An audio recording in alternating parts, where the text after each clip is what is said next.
سامعین السلام علیکم۔ بہت سے لوگوں کو دشت لیلہ کی اس المناک داستان کا علم نہیں ہوگا جو خون سے لکھی گئی ہے۔ آج سے تقریباً 20 سال پہلے دسمبر 2001 قندوز کے مقام پر طالبان کے ساتھ جنرل عبدالرشید دوستم نے قرآن پر ہاتھ رکھ کر عہد کیا تھا کہ میں نے امریکہ سے بات کر لی ہے، تم طالبان ہتھیار ڈال دو، میں آپ لوگوں کو محفوظ راستہ دے دوں گا۔ چونکہ طالبان مجاہدین گھیرے میں آ چکے تھے اور ان کے پاس ہتھیاروں کی بھی شدید کمی تھی، لہٰذا انہوں نے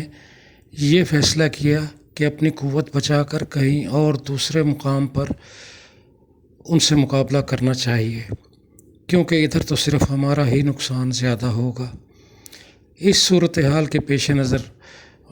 طالبان مجاہدین نے ہتھیار ڈال دیے، لیکن اس کے بعد جو ہوا اس کو بیان کرتے ہوئے زبان لڑکھڑاتی ہے۔ لیکن اس ظلم کا اندازہ اس بات سے لگایا جا سکتا ہے کہ ایک جرمن رپورٹر نے کہا کہ جب ان مجاہدین کو قندوز سے شبرغان لے جانے کے لیے گنجائش سے زیادہ کنٹینروں میں ڈالا گیا اور ان طالبان سے یہ کہا گیا کہ تھوڑا سا راستہ آپ لوگ اسی طرح کنٹینروں میں جائیں گے، پھر ہم آپ کو ان سے نکال لیں گے، مگر جب ان بند کنٹینروں میں ان مظلوم مجاہدین کا دم گھٹنے لگا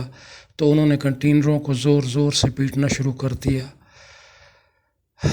مگر ان کے عالمی ٹھیکیدار امریکہ نے بجائے اس کے کہ کنٹینر کھول دیتے، اس پر فائرنگ کا حکم دے دیا۔ جرمنی کے اس رپورٹر کے مطابق میری گاڑی کنٹینروں کے اس قافلے کے پیچھے پیچھے جا رہی تھی اور اب پورے راستے سڑک پر خون ہی خون بہہ رہا تھا۔ اس طرح زیادہ تر طالبان کو کنٹینروں میں ہی شہید کر دیا گیا، اور جو بچ گئے تھے ان کو رشید دوستم نے مجاہدین کے ہاتھ پاؤں باندھ کر دشت لیلہ میں زندہ دفن کر دیا، اور کچھ عرصہ بعد جب ان مظلوم مجاہدین کی بے گور و کفن لاشیں دشت لیلہ کے صحرا میں ظاہر ہونے لگی تو امریکی فریڈم آف انفارمیشن ایکٹ کی دستاویز نے یہ بتایا کہ دشت لیلہ میں شہید ہونے والوں کی تعداد 1500 سے 2000 کے درمیان تھی، جبکہ طالبان کے مطابق اس سانحہ میں شہید ہونے والے مجاہدین کی تعداد 10,000 سے بھی زیادہ ہے۔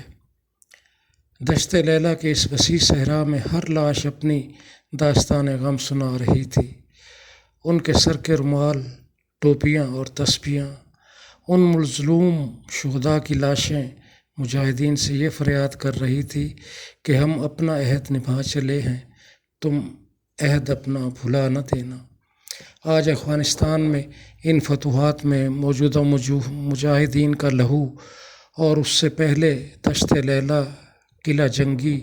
کنٹینروں اور ان گمنام شہداء کا خون، آنسو اور سسکیاں بھی شامل ہیں جنہیں ظلم سے شہید کیا گیا۔ آج پھر لغمان، لوگر، پکتیا اور قندوز کی فضا اللہ اکبر کے فلک شگاف نعروں سے گونج رہی ہے، مگر وہ نہیں ہے جو اپنی جانیں قربان کر کے ان غازیوں کو ایک نیا جوش و جذبہ دے گئے، لیکن پھر بھی ایک پیغام دے گئے، ہمارا خون بھی شامل ہے تزئین گلستاں میں، ہمیں بھی یاد کر لینا چمن میں جب بہار آئے۔ اللہ تعالیٰ ان تمام مجاہدین کی قربانیاں قبول فرمائے اور ان کے درجات بلند فرمائے، آمین۔